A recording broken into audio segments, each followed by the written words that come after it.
নমস্কার বন্ধুরা, সুপ্রভাত। লালটুকুন্তি কিচেন অ্যান্ড ব্লগে প্রত্যেককে স্বাগত। যে যেখান থেকে এই ভিডিওটা দেখছো সবাই ভালো আছো, সুস্থ আছো, আর তোমাদের আশীর্বাদ ও ভালোবাসায় আমিও ভালো আছি। আজকে রবিবার, এখন সকাল 8টা বাজে। এখন থেকে আমি ব্লগটা শুরু করছি, আর সারাদিন কি করব তোমাদের সাথে শেয়ার করার চেষ্টা করব। সকালের আমার বাসি কাজ সব সারা হয়ে গেছে, নিজেও ফ্রেশ হয়ে নিয়েছি। এবার যাব রান্নাঘরের দিকে, আর ও সবে ব্রাশ করছে, এবার চাটা খাবে। Hello friend, good morning. अभी सुबह का चाय पी रहा हूँ, इसके बाद मैं बाजार जाऊँगा। देखिए कैसे चाय पी रहा है।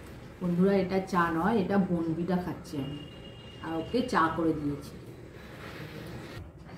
তোমরা যোগাযন্ত্র দেখে বুঝতে পারছো আমি এখন সবজি কাটছি। সবজির মধ্যে কি কাটছি দেখাবো তোমাদের।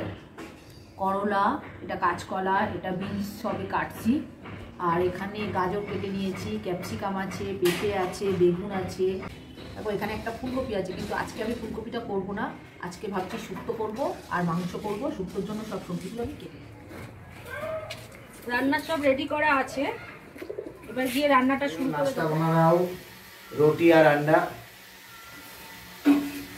अभी बाजार से आया हूँ, रोटी और अंडा लेके। আজকে ছুটির দিন আছে তো টিফিন বানিয়ে দিচ্ছে আমাদের সবাইয়ের জন্য। আর এদিকে শুক্তো হচ্ছে, শুক্তোটাও একটু নাড়িয়ে দিচ্ছে। এখন টিফিন করে নিচ্ছি, এরপর অনেক কাজ আছে। আজকে রবিবার, অনেকটা দেরি হয়ে গেল টিফিন করা। সবাইকে দেওয়া হয়ে গেছে, এখন তোমাদের দাদা ভাই আর আমি টিফিন করছি। কথা বলে হিন্দিতে বলো। আমি তো হিন্দি বলতে পারি না, বুঝতে পারি কিন্তু বলতে পারি না। কতবার বলার চেষ্টা করো। তোমার কাছে শুনতে শুনতে আমি ঠিক শিখে নেবো। তুমি বলো। চলো নাস্তা করকে বহুত কাম है, মানে হলো নাস্তা করে অনেক কাজ আছে, বুঝতে পেরেছো? আচ্ছা, এদিকে মাংস কষানো চলছে। মাংস কষা হয়ে গেলে এটা প্রেসারে দিয়ে দেবো। অনেকটা দেরি হয়ে গেছে, তাড়াতাড়ি হয়ে যাবে প্রেসারে দিলে।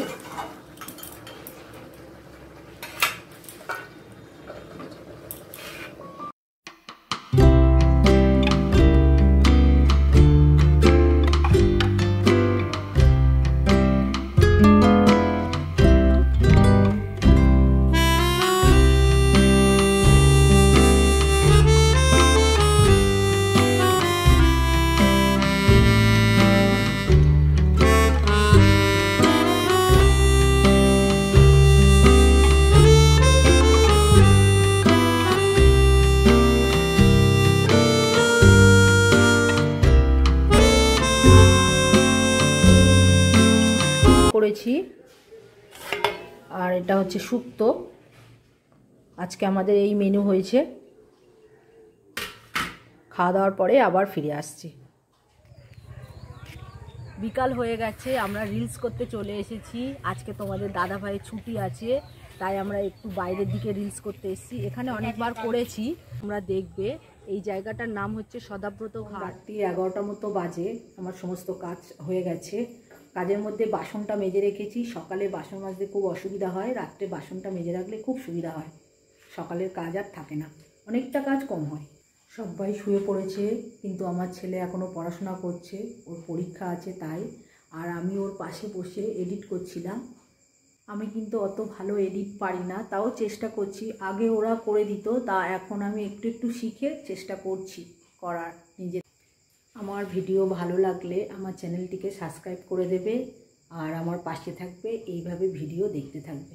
ব্লগটা আর বড় করব না, এখানেই শেষ করব। সবাই ভালো থাকবে, সুস্থ থাকবে। Good night, tata.